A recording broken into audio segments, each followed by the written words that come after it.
Hello everyone, welcome to my channel. और आज हम बेराइटा कार्बोनिका पढ़ेंगे एसके दुबे से।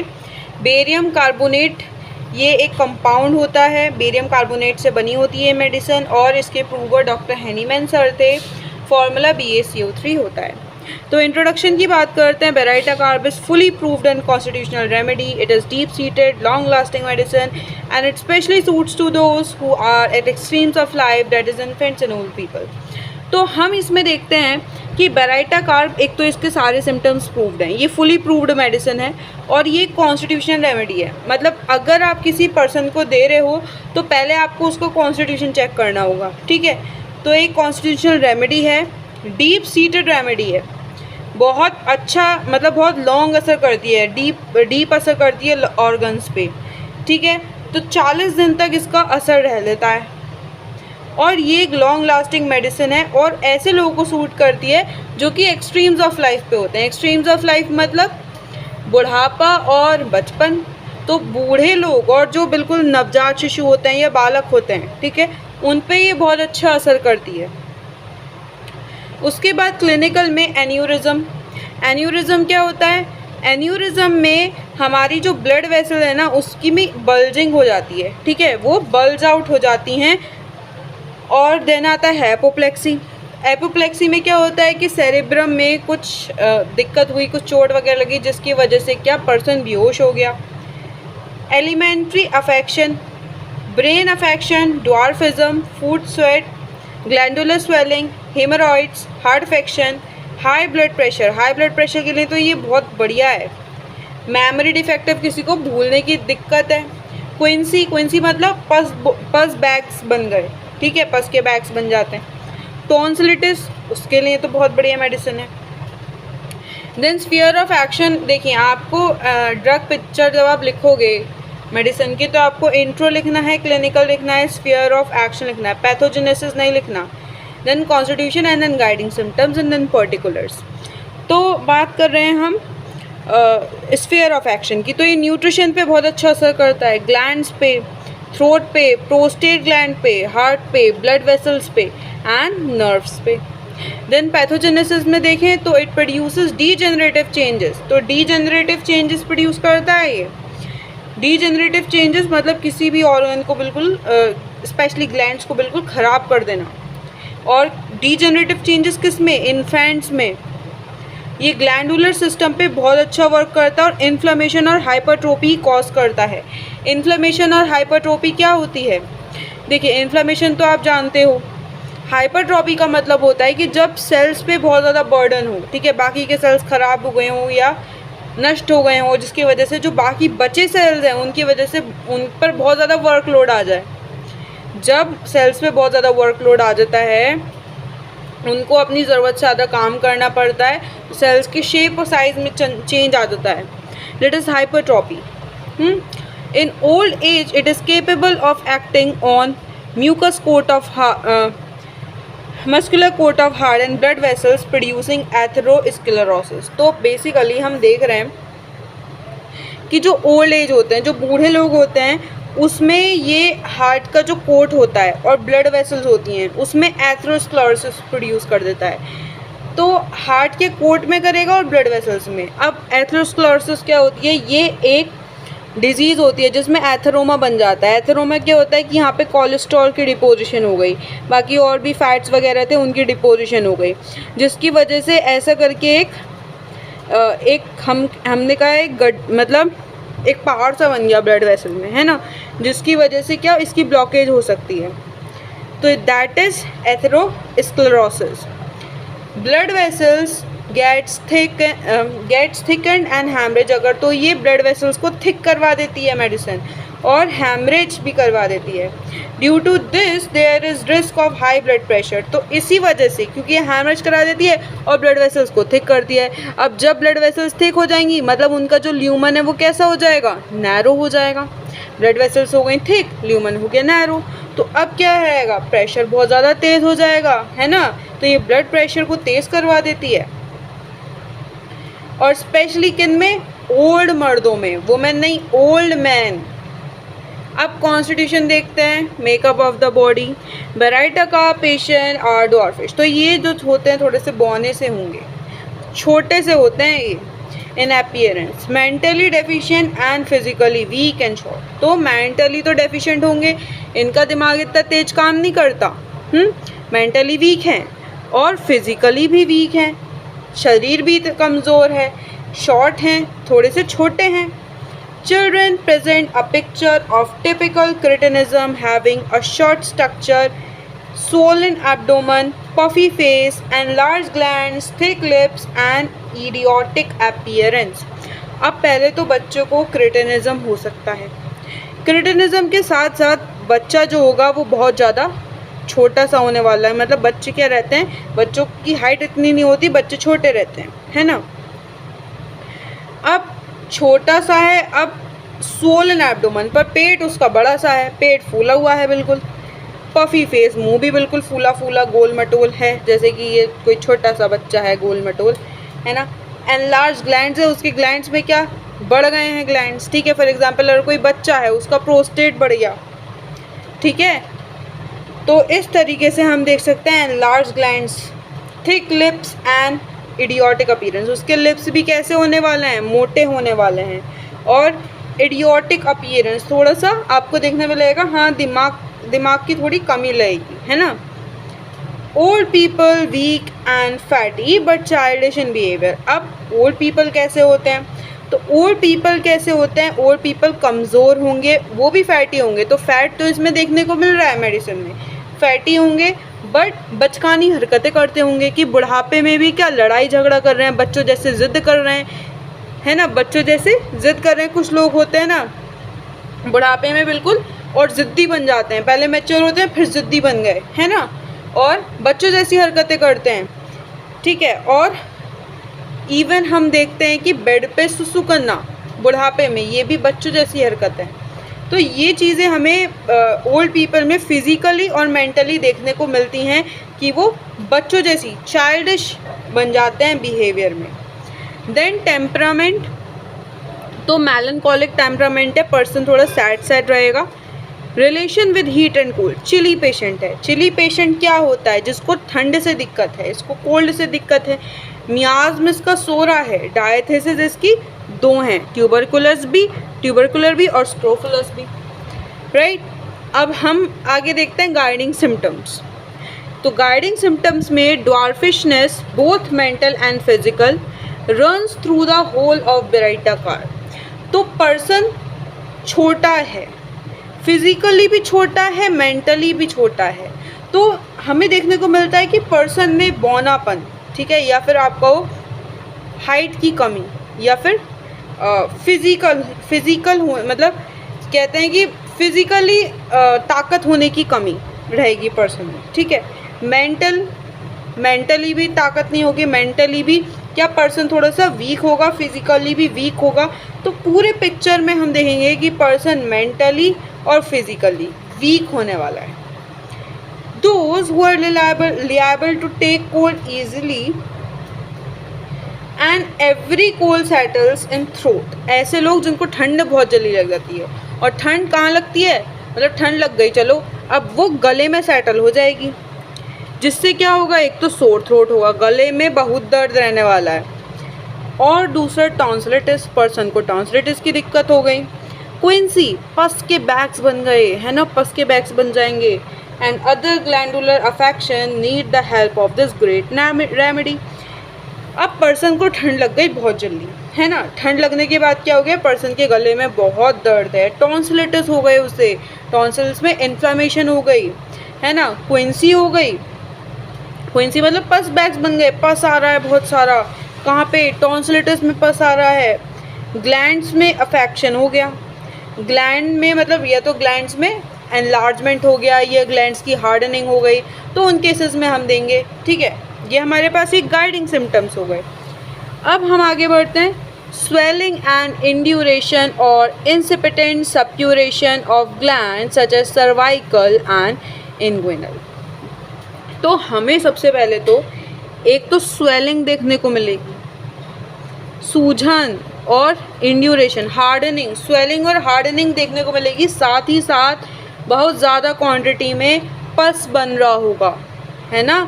इसमें स्वेलिंग भी है, इंड्यूरेशन भी और पस भी। अगर ग्लैंड में पस भी बन रहा है, हार्डनिंग भी है, स्वेलिंग भी हो रही है, तो आप ये मेडिसिन को सोच सकते हो। स्पेशली सर्वाइकल या इंग्विनल रीजन, अगर किसी के सर्वाइकल रीजन में ऐसे स्वेलिंग, हार्डनिंग या पस फॉर्मेशन है, इंग्विनल रीजन में है, तो आप उसको इस मेडिसिन को सोच सकते हो। डिजीज़ ऑफ ओल्ड मैन, अब बूढ़े लोगों की disease, usually with enlarge prostate, ऐसे बूढ़े मैन जिनका प्रोस्टेट बढ़ गया है, एनलार्ज हो गया है। टेस्टिस में क्या है, हार्डनिंग हो गई, एंड्यूरेटेड मतलब हार्डन्ड, तो टेस्टिस उसके कैसे हो गए, हार्ड हो गए। Premature impotency, childish old people with hypertension और चाइल्डिश ओल्ड पीपल विद इडियोसी, मतलब क्या पर्सन ना उम्र से पहले, कैसा पर्सन उम्र से पहले कमज़ोर होने लगा। प्रीमेच्योर इम्पोर्टेंसी, पर्सन उम्र से पहले कमज़ोर होने लगा। अब ऐसे ओल्ड पीपल जो बचकानी हरकतें करते हैं, ज़िद करते हैं, बच्चों जैसे रोज़ आते हैं छोटी छोटी बातों पे, और उन्हें हाइपरटेंशन, हाई ब्लड प्रेशर की बीमारी है, और या फिर ऐसे बूढ़े लोग जो बचकानी हरकतें करते हैं और साथ साथ थोड़े से दिमाग से भी थोड़े कमज़ोर हैं, थोड़े से पागल से हैं, है ना, उनमें भी हम दे सकते हैं। बाल्डनेस इन यंग पीपल, ऐसे लोग जिनके बाल झड़ गए, बहुत जल्दी झड़ गए। स्कैल्प बहुत ज़्यादा सेंसिटिव है टच करने में। Often young people who have masturbated or those who suffer from frequent seminal emission with cording, ऐसे लोग जो कि जिन्होंने मेंस्ट्रुएशन करा था अर्ली एज में, है ना, जिसकी वजह से उन्हें साइड इफ़ेक्ट्स आ रहे हैं, या फिर उनका सेमिनल एमिशन हो जाता है खुद ब खुद, और बहुत जल्दी हो जाता है, ठीक है। तो ऐसे लोगों के लिए भी ये बहुत ज़्यादा अच्छी मेडिसिन है। हमने अभी क्या पढ़ा फर्स्ट पॉइंट, कि हम देखने वाले हैं कि पर्सन मेंटली और फिजिकली दोनों तरीके से वीक है। Dwarfish hysterical women with scanty menstrual, अभी आप हिस्टीरिया से यही समझिए कि अनकंट्रोल्ड इमोशन रहते हैं वुमेन में। ऐसी छोटी शॉर्ट हाइट की लड़कियां जिनमें क्या हिस्टीरिया की कंप्लेन रहती है, अनकंट्रोल्ड इमोशंस रहते हैं, और उसके साथ साथ मेंसेस भी बहुत कम क्वांटिटी में होते हैं। Then twitching of muscle during sleep, किसी की मसल्स अकड़ गई स्लीप, सोते सोते किसी की मसल्स अक्सर अकड़ जाती हैं, है ना। टॉक्स इन स्लीप, और वो सोते सोते बात भी करता है और उसकी मसल्स भी अकड़ जाती हैं, उस केस में सोच सकते हैं। देन माइंड, इसका माइंड बहुत इंपॉर्टेंट है because it's a constitutional remedy, और हमें यहाँ पे माइंड पे फोकस करने की बहुत ज़्यादा ज़रूरत है। Idiotic and foolish with loss of memory और डेफिशिएंट इंटेलिजेंस, जैसे कि अभी हमने देखा इसका हमने पैथोजेनेसिस देखा था, ठीक है। तो बेसिकली ये मेमोरी, जो पर्सन जिन्हें अल्जाइमर की दिक्कत हुई है, ठीक है, अल्जाइमर की दिक्कत रहती है जिन बूढ़े लोगों में, अल्जाइमर मतलब मेमोरी चली जाना, ठीक है, शॉर्ट टाइम के लिए उनकी मेमोरी चली जाती है और लॉन्ग टाइम के लिए भी जा सकती है। इडियोटिक थोड़े से पागल से होते हैं, फुलिश से होंगे, और चालाकी या समझदारी भी नहीं होती, ठीक है। कहने को बूढ़े लोग हैं, उनमें चालाकी नहीं है, या फिर ऐसे पर्सन जिनमें चालाकी नहीं है, अल्जाइमर की दिक्कत है, इडियोटिक फुलिश हरकतें करते हैं। मेंटल वीकनेस, मेंटली वीकेंड रहेंगे, मेंटल काम भी नहीं होगा, ठीक है, पढ़ाई में भी इतने तेज़ नहीं होंगे, ना फिजिकल स्पोर्ट्स वगैरह में इतने तेज़ होंगे। The patient is irritated and inattentive, तो पर्सन क्या बहुत ज़्यादा इरिटेटेड होता है, मतलब आप उससे ज़रा सा कुछ कहते हो एकदम चिड़चिड़ा जाएगा, जैसे छोटी छोटी बात पे जो लोग चिड़चिड़ा जाते हैं, ऐसे बूढ़े लोग या बच्चे, है ना, या फिर मिडिल एज पर्सन भी, बट बूढ़े बच्चे ज़्यादा। तो ऐसे लोग जो एकदम से इरिटेट हो जाते हैं और वैसे इनअटेंटिव रहते हैं, ठीक है। There is lack of confidence in himself, तो क्योंकि वो मेंटली फिजिकली वीक है, तो यहाँ पर क्या है, पर्सन में कॉन्फिडेंस की कमी है। तो आप रिलेट कर पा रहे हो, क्योंकि पर्सन मेंटली फिजिकली वीक है तो पर्सन में कॉन्फिडेंस की कमी है। चाइल्ड को आप कितना भी सिखा लो, ठीक है, child can not be taught for he can not remember, मतलब बच्चे को आप कितना भी ABCD याद करवा लो, ABCD याद करवा लो, वो पढ़ने में कमज़ोर ही रहेगा, उसे एकदम से चीज़ें याद नहीं होंगी। उसको चलना सिखाओ तो वो एकदम से चलना भी नहीं सीखेगा, बहुत लेट चलना सीखेगा। Also the child can not be taught how to walk very inattentive, क्योंकि उसका ध्यान ही नहीं है, उसका ध्यान ही कहीं और होगा। आप उसको चलने को कह रहे होगे, उसका ध्यान आपकी बातों पे ही नहीं होगा, आपके एक्शंस पे ही नहीं होगा, राइट। तो वो चलना भी बहुत देर में सीखेगा। Child does not want to play, but sits in a corner doing nothing and throwing stones on strangers. तो बच्चे को क्या खेलना पसंद नहीं है। ऐसे बच्चे होते हैं उनको खेलना बहुत पसंद होता है, इस बच्चे को नहीं है पसंद। ये क्या करेगा, एक कोने में बैठा है, ठीक है, और जो स्ट्रेंजर्स हैं उनको परेशान करेगा, ये उन पे क्या करेगा, स्टोन फेंक के मारेगा, या किसी भी सेंस में उनको परेशान तंग कर रहा है, ठीक है, खेल नहीं रहा है। Forgets in middle of his speech. अब पर्सन क्या अपनी जो स्पीच कुछ भी बोल रहा होगा, बीच में भूल जाएगा क्या बोल रहा था, अरे मैं कुछ बोल रहा था, है ना, अटक जाएगा बिल्कुल।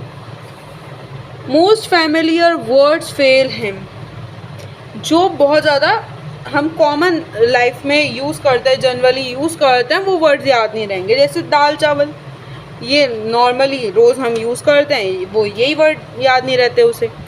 Dread of man aversion to stranger society, तो पर्सन को क्या डर लगता है स्ट्रेंजर से, सोसाइटी से, उसे बिल्कुल पसंद नहीं है स्ट्रेंजर्स से और सोसाइटी, मतलब उसे बाहर के लोगों से मिलना जुलना बिल्कुल पसंद नहीं है। Imagines that he is being laughed eight और क्रिटिसाइज, क्योंकि उसे ऐसा लगता है कि यार लोग उस पर हंसेंगे, उसको बुरा भला बोलेंगे, क्योंकि वो मेंटली फिजिकली वीक है, ठीक है, इतना सक्षम नहीं है, तो उसे लगता है कि यार लोग उस पर हंसेंगे और उसको क्रिटिसाइज़ करेंगे। Childish grief over truffles and childish over people, तो बच्चों जैसा जैसे ऐसे बूढ़े लोग होते हैं ना, या फिर ऐसे बड़े लोग जो कि छोटी छोटी बातों पर बच्चों की तरह रो देंगे, है ना, उन लोगों के लिए बहुत अच्छी मेडिसिन है। Does not want to look up or to be looked at, तो ये क्या ऊपर नहीं देखना चाहते और ना चाहते इन्हें कोई देखे, ना ये दूसरों को देखना चाहते और ना चाहते कि इन्हें कोई देखे। Fears that his own business will collapse, तो अब फिर से वही बात, मेंटली फिजिकल वीक हैं तो इन्हें डर है। डर किस बात का है, इनका खुद का धंधा या फिर जो भी कामकाज ये करते हैं, ठीक है, जैसे कि पुलिस ऑफिसर हैं, ठीक है, तो डर लगता है यार जॉब ना चली जाए या फिर अपने ही बिजनेस में फेल ना हो जाए, ठीक है, जो भी ये काम करते हैं इनको डर लगता है उसमें ये फेल ना हो जाए। फियर अबाउट हिज फ्यूचर, तो फ्यूचर की बहुत चिंता रहती है। अबाउट डोमेस्टिक अफेयर्स की चिंता रहती है, घरेलू जो काम होते हैं, घर के जो लोग होते हैं उनकी चिंता रहेगी। कॉन्स्टेंटली चेंजेस हिज माइंड, तो इसका माइंड क्या बहुत जल्दी बदलता रहता है। क्या कैसे बदलता रहता है कि become serious has laughable matter, जो बहुत हंसने वाली बात होगी उस पर एकदम सीरियस होकर बैठ जाएगा और जो सीरियस ओकेशन होंगी उन पर हंस देगा। तो ये थोड़ा एनाकार्डियसी से मिलता जुलता और प्लेटिनस से भी मिलता जुलता है। सडनली बिकम्स एंग्री, तो इसको एकदम से गुस्सा आ जाता है, इसके मूड स्विंग्स बहुत ज़्यादा हैं, है ना, एकदम से गुस्सा कर देगा, उसके बाद फिर सॉरी बोल देगा, सीरियस मोमेंट पे हंसेगा और हंसने वाले मोमेंट्स पे रो देगा। Thinking of complaints makes them worse, तो ये एक पॉइंट है जो बहुत इम्पॉर्टेंट है कि अपनी कंप्लेंट्स के बारे में सोचकर पर्सन को क्या उसकी कंप्लेंट्स जो उसकी शिकायतें हैं वो और बढ़ जाती हैं, वो सोच के उन्हें बढ़ा लेता है। अब एलिमेंट्स आ रहे हैं इमोशन से और सप्रेस्ड फुट स्वेट से। नाउ अब हम पढ़ेंगे गैस्ट्रो इंटेस्टिनल ट्रैक्ट, पर्टिकुलर्स में mouth, the buccal cavity smells foul, तो गंदी बदबू आएगी मुंह से। Dryness of mouth early in the morning, तो जब सुबह उठता है तो मुंह बहुत सूखा सूखा लगता है। Vesicles inside the cheek and mouth, तो जो हमारे चीक के नीचे वेसिकल्स होते हैं माउथ के अंदर होते हैं तो उनमें क्या ड्राइनेस रहती है। सलाइवा, इसका सोते सोते मुंह से थूक निकल जाएगा, ठीक है, सो रहा है मुंह से थूक निकल गया। Intolerable stench from mouth unnoticed by patient himself, तो क्या इसके मुंह से क्या होगा, इसके मुंह से राल टपकती रहेगी, इसको पता भी नहीं चलेगा।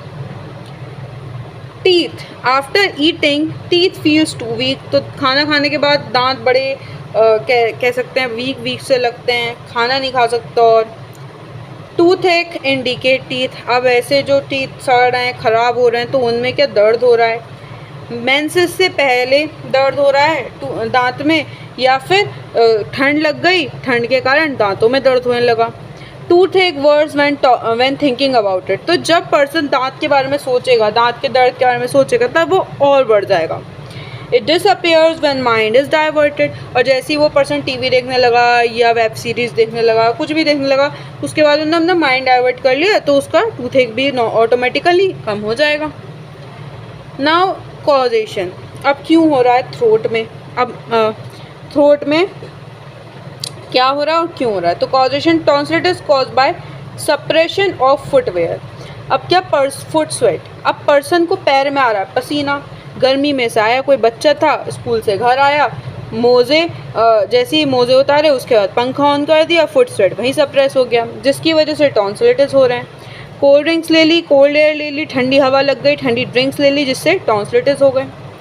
फिर character of throat affection, every cold settles in throat, तो जब भी ठंड लगती है इसके गले में ज़रूर दिक्कत होती है, या तो इसका गले में पूरे टाइम दर्द रहेगा, या टॉन्सिलिटिस, इसको टॉन्सिलिटिस हो जाएगा, इसके टॉन्सिल्स में इन्फ्लेमेशन हो जाएगी, उसकी वेन्स बिल्कुल लार्ज हो जाएंगी, ठीक है, ग्लैंड्स जो इसके नेक के ग्लैंड्स हैं वो लार्ज हो जाएंगे, और इसको चुभन वाला दर्द होगा थ्रोट में, जैसे कुछ खा रहा है, स्वॉलो कर रहा है, इसको चुभन वाला दर्द होगा। थ्रोट इज सोर टू टच, गले को छू लिया बहुत दर्द है ना। उसके बाद tonsils enlarge and prone to suppurate, तो टॉन्सिल्स में क्या रहने वाला है कि टॉन्सिल्स इसके एनलार्ज रहने वाले, टॉन्सिल इसका साइज बढ़ जाएगा और उसमें पस बनने लगेगा, प्रोन टू सुपरेशन, स्पेशली कौन से साइड, राइट साइड में। Along with tonsillitis, palate and uvula are also swollen, तो टॉन्सिलिटिस तो सोलन हो जाएंगे, जो इसका पैलेट होता है, ठीक है, जीभ के जो ऊपर वाला हिस्सा होता है ना, वो, और यूवुला एनलॉन्गेट हो जाएगा, ठीक है, तो ये सब चीज़ें सूज जाएंगी और यूवुला एनलॉन्गेट हो जाएगा। Modalities, aggravation and swallowing solids when thinking about his trouble, अब इसकी एग्रेवेशन कब होगी, जैसे कुछ सॉलिड चीज़ इनने खा ली टॉन्सिलिटिस के दौरान, इसकी ट्रबल बढ़ जाएंगी। Concomitant, sensation of plug in throat, tonsillitis leading to quinsy, मतलब इसको ऐसा लगेगा इसका गला बंद हो रहा है, ठीक है, प्लग मतलब किसने प्लग लगा दिया हो, उसको लॉक कर दिया हो, तो मतलब गले से कोई चीज़ पास नहीं हो पा रही है ना, तो इसको निगलने में बहुत तकलीफ हो रही है और गला बंद वाली सेंसेशन आ रही है। देन क्विंसी बन गई, पस के बैग्स बन गए, टॉन्सिलिटिस के साथ साथ पस के बैग्स बन गए। देन स्टमक पढ़ लेते हैं। Eructations as if fire were forcing it way through the stomach causing a feeling of soreness, तो इसको क्या डकारें आएंगी और डकारों के साथ साथ इसको पेट में भी दर्द होने वाला है, ठीक है, इसको पेट में दर्द के और बिल्कुल ऐसी जलाने वाली इसको डकारें आएंगी, हॉट बिल्कुल, ठीक है। Sour eructation a few hours after dinner, तो डिनर के बाद जिन्हें खट्टी डकारें आती हैं। जी घबराता है, नौजिया, पाल्पिटेशन होती है, एंजाइटी रहती है, मॉर्निंग के वक्त तनाव रहता है। Pressing in stomach after eating, और ऐसा लगता है पेट दब रहा है ना खाना खाने के बाद। Sensation of soreness in stomach relieved by eructation, तो पर्सन का जो, अब जैसे पर्सन को डकारें भी आ रही हैं, है ना, पेट के दर्द के साथ साथ, पर जब पर्सन को डकार आ रही है तो पर्सन को आराम महसूस हो रहा है। फिर रेस्पिरेटरी सिस्टम पढ़ लेते हैं। तो coryza in children with large abdomen, तो इनको ज़ुकाम रहता है, ऐसे बच्चे जिनका पेट बड़ा सा होता है। फ्रीक्वेंट नोज़ ब्लीड, इनकी नोज़ जल्दी से क्या ब्लीड करने लगती है, मतलब अक्सर इनकी नोज़ क्या ब्लीड करने लगती है। Sneezing causes conscious confusive pain in brain, तो क्या ऐसे ही पर्सन छींकता है, ज़ुकाम हो रहा है, और ऐसे लोग होते हैं ना जो छींकते हैं उसके बाद उनके दिमाग में बहुत तेज़ दर्द होता है, तो ये वैसे ही टाइप के लोग हैं। कफ, क्रोनिक कफ ऑफ स्क्रोफुलस चिल्ड्रन, ऐसे लोग जिन्हें बहुत टाइम से कफ की शिकायत है, कई सालों से है ना, उनके ग्लैंड्स भी सोलन हैं और टोन्सिल्स भी क्या रहते हैं, टोन्सिल्स भी एनलार्ज हो जाते हैं। ज़रा सी मेहनत कर लें तो कफ बिगड़ जाता है, ठीक है, बहुत कफ तेज़ हो जाता है। Cough comes in presence of stranger, और जैसे ही किसी स्ट्रेंजर को देखें तो खांसी आनी शुरू हो जाएगी। Modalities, aggravation in evening and mid day, तो पर्सन की दिक्कतें जो हैं शाम के वक्त, मिड नाइट में, लेफ़्ट साइड लेटने से, ज़्यादा मेहनत करने से, असेंडिंग स्टूपिंग, ठीक है, ऊपर जाने से या फिर झुकने से, कोल्ड एयर में, अपनी एलिमेंट्स के बारे में सोचने से और खाना खाने से बढ़ जाती हैं। कंकोमिटेंट्स, इसके साथ कंकोमिटेंट सिम्टम क्या हैं, sensation of soreness and plug in chest while coughing, तो पर्सन को ऐसा लगेगा कि उसके चेस्ट में भी एक प्लग लगा दिया है, चेस्ट में भी मतलब खुल के सांस नहीं ले पा रहा है ना, और दर्द रहेगा। Then cardiovascular system, tachycardia, feels the heart beat, तो पर्सन को टैकीकार्डिया रहने वाला है, पर्सन की जो दिल की धड़कन है तेज़ चलेंगी कि आप उसको फील कर सकते हो। Palpitation and distress when lying on left side with breathlessness, तो पर्सन को क्या लेफ़्ट साइड लेटने के बाद क्या तकलीफ़ हो सकती है, पाल्पिटेशन रह सकती है, और पर्सन को बहुत ज़्यादा बेचैनी रहेगी, बेचैनी के साथ साथ इरिटेबिलिटी रहेगी। Feeling of soreness in region of heart, तो हार्ट वाले रीजन में पर्सन को दर्द रह सकता है, पल्स पर्सन की फुल चल रही है, हार्ट चल रही है, और एथरोमा, जैसे कि मैंने आपको बताया था स्टार्टिंग में ही, एथरोमा की कंडीशन देखने को मिलती है पर्सन में, और एन्यूरिज्म देखने को मिलता है। फिर modalities, aggravation when thinking about his trouble, तो जब पर्सन अपनी ट्रबल्स के बारे में सोचता है तो पर्सन की दिक्कतें बहुत ज़्यादा बढ़ जाती हैं। अब बेराइटा कार्प का बेबी दे सकते हैं, ये 5 नंबर में आपसे पूछा जा सकता है।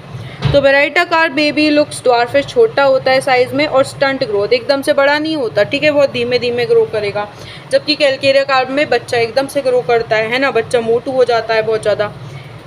Fatty with Solan abdomen and puffed face, तो पर्सन क्या बहुत ज़्यादा फैटी रहेगा और सोलन एब्डोमेन, पेट पे सूजन रहेगी और फेस भी मोटा रहेगा। Baby is very chilly, feels cold to touch and also catches cold very readily, तो जो बेबी होगा वो चिली है, ठंड से बहुत दिक्कत है उसे, एकदम से उसे ठंड लग जाएगी, और ऐसे उसको टच करोगे तो उसको छूने में भी वो ठंडा लगेगा। Baby is highly सोरिक with tubercular और स्क्रोफुलस डायथिसिस, तो मियाज में सोरा है, बच्चे में ट्यूबरकुलर डायथिसिस है और स्क्रोफुलस डायथिसिस है। अब मेडोराइनम का बेबी भी सिमिलर होता है अपीयरेंस में, बट उसका साइकोटिक बैकग्राउंड होता है, यहाँ पर सोरा बैकग्राउंड है। सिमिलरली सिफिलिनम का जो बेबी होता है वो भी ऐसे ही ड्वार्फिश होता है, पतला सा होता है, पेट मोटा सा होता है, बट वो हॉट है, उसको हॉट चीज़ से दिक्कत है, इसको कोल्ड से दिक्कत है। और एक मिनट